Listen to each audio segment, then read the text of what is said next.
Hello everyone, it's Alida right here. Responding to the latest controversy, in this special occasion, I'm gonna do a review about a documentary movie of the Corruption Eradication Commission KPK, The Endgame. And to make it realistic, I named this review as an open discussion. So, without any further ado, let's get to the topic. Corruption is an extraordinary crime which can penetrate through the border of states. Regarding corruption in Indonesia, a new government agency was established in 2003. This government agency, the Corruption Eradication Commission, Komisi Pemberantasan Korupsi, abbreviated KPK, is envisaged to free Indonesia from corruption by investigating and prosecuting cases of corruption as well as monitoring the governance of the state.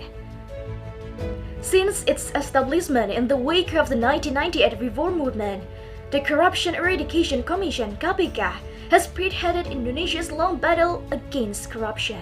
But now, with the fact that has been stated in the documentary, the KPK is losing public trust as criticism abounds over its new and controversial leaders and a restrictive new anti-corruption law. In keeping with the topic of new leader, Indonesia Corruption Watch (ICW) or ICW has noted that Firly Bahuri, the new leader of KPK, visited other state institutions without the presence of KPK colleagues at least 17 times between January and February, despite calls for the KPK to maintain its independence. Alida, the Supervisory Council, found him guilty of an ethnic violations for displaying a hedonistic lifestyle by taking a private helicopter for a personal trip in June. The fact that Firly ever had a sense story with KPK, it will definitely blow everyone's mind.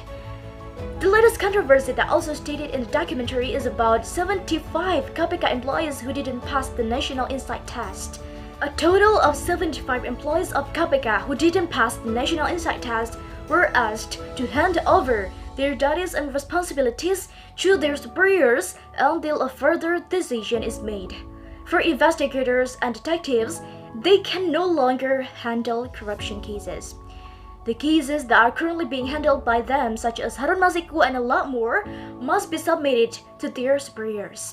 It means it will take more time to finish the cases. Meanwhile, 75 employees, including of leading detective Novel Baswedan and KPK union leader Yudi Purnomo, they have dedicated their life in that job for years.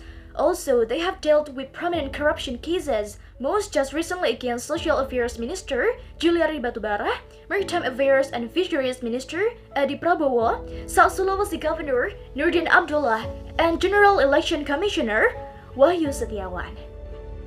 That means the decision, the decree that exempts employees from their duties and responsibilities is an act of wrongdoing.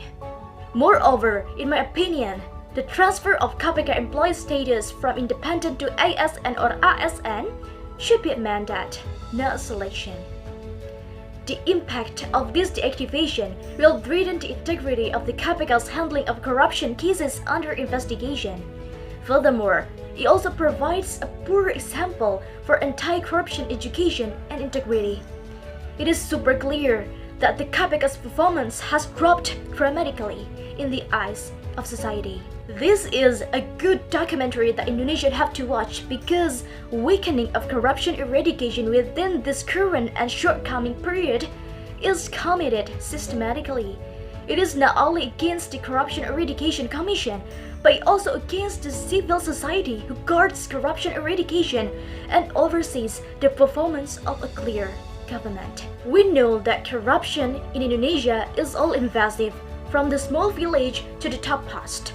The worst thing about it, nobody really cares because they were born into it.